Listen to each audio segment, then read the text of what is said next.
Hey, George Martial Arts and Fitness family. Today I'm going to be bringing you two things to help you improve your kicks at home. The first thing I'm going to be bringing you is a short ab workout. Now, believe it or not, your core is a super big determinant on how well you do your kicks. If you don't have a strong core, you won't be able to support yourself when you do your kicks.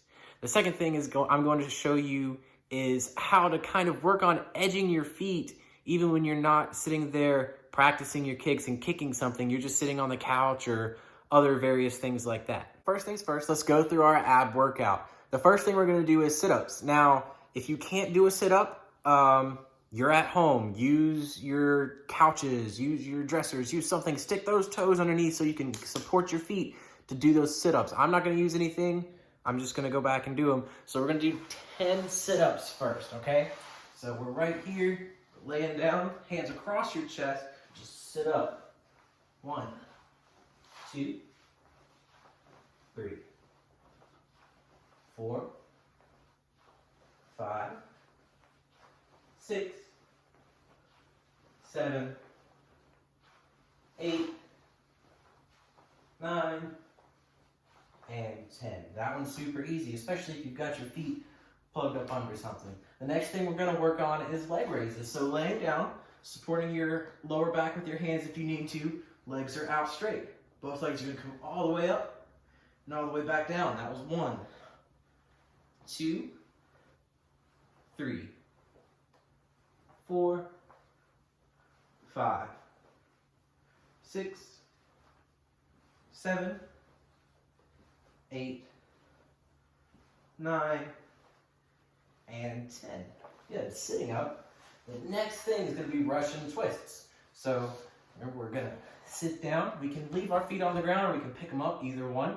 Kind of try to do your feet up, and if you lose it, let them sit down, but do your best to keep them up. So we're here, our feet are up. We're just going to twist, touch, touch. That's 1, 2, 3, 4, 5, 6, 7, 8, 9, and 10. Easy enough. So after our Russian twist, we're going to hold plank. We're going to hold 2 different variations of plank for about 30 seconds each. All right, so the first one is going to be on our hands, back straight, right here. And from here, we're going to hold for about 30 seconds.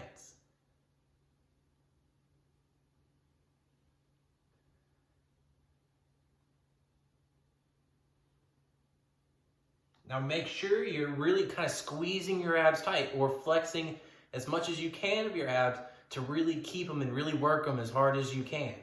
If we don't, then we're not really getting anything out of the plank. We're almost done here. It's been about 30 seconds. So what we're gonna do, I'm gonna back up so you can see, is we're gonna hold it on our forearms this time. So same body position, but this time we're on our forearms instead of our hands. See?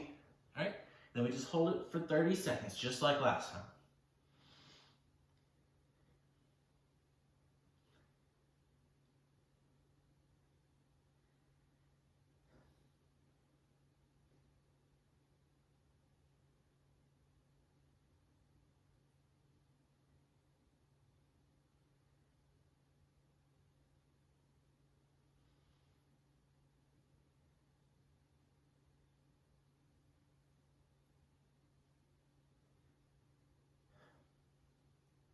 All right, and it's been about 30 seconds. I didn't have a timer on me, so I had to kind of guesstimate.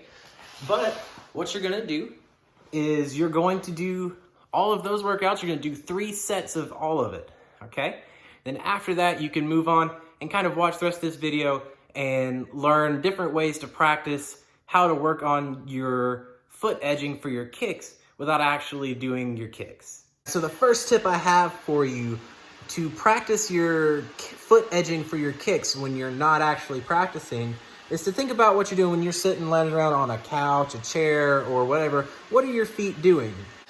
Now, your feet could be propped up, sitting on the floor, whatever, on another chair, something like that. But from here, if my feet are just relaxing, what can I do? I can flex my toes, pull them back, and really practice for those front kicks or side kicks. If I want to practice my side kicks, all I've got to do is pull my foot up, pretend like I'm pushing my heel into the ground. But that's kind of a lot of work. So the easiest way to do this is to really think about my front kick. So just boom, pull my toes back and kind of hold it. This is me as hard as I can. This is me just kind of doing it. My toes pull back a little bit further than some, but that's okay.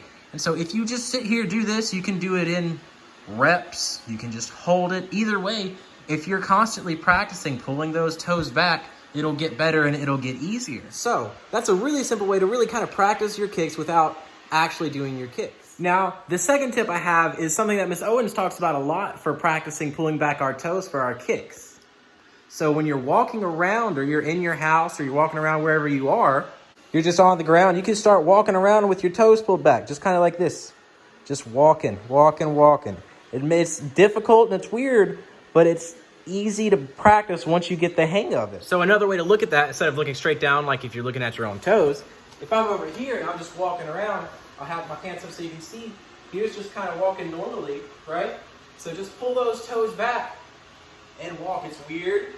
It's a little uncomfortable, but it works those muscles that pulls your toes back and edges your feet. So that's the second technique to practice your kicks without actually practicing your kicks. Now, you might be saying, oh, Mr. Fowler, my toes don't go back at all. My toes never go back. They never have. They never will. No. If you can stand on your tiptoes at all, you can work on pulling your toes back. What that means is you just haven't trained those muscles. There's muscles in our feet that pull those toes back. So if I come over here, and this is what you can do. If you can stand on your tiptoes, you can pull your toes back. They have the flexibility. Now, the last thing my third tip for you is to come over here. You stand up on your tiptoes and see if you can pull your toes back. Work those muscles to pull those toes back. And you can't see it very well, I'm pretty sure. But if you're on your tiptoes, pull back as hard as you can. And just do it 1 foot at a time. It's a little bit more comfortable. If you do it with both feet, it kind of starts to hurt. I can tell you that for sure. But that's 3 tips to practice your kicks without actually practicing your kicks. So remember, those 3 tips were when you're sitting around on your couch or in your chair or whatever, pull those toes back, flex those feet, start working those muscles and getting your feet used to flexing and pulling those toes back. The second tip was when you're walking around the house, as you're walking, pull those toes back, work those muscles in, getting them used to it as you're walking around. And the third tip is if you're feeling froggy, step up on your tiptoes, use your wall or something for balance a little bit, and start pulling those toes back in that position, really working those muscles and getting them used to pulling those toes back. Thank you all for watching and joining me today. Hopefully this video will help supplement your practice on your own. So make sure you're still practicing your forms, practicing combinations on your own or whatever you need to, any techniques you might need for testing. Hopefully we'll be able to open up back soon and really get back into the swing of things very soon. Thanks again, guys.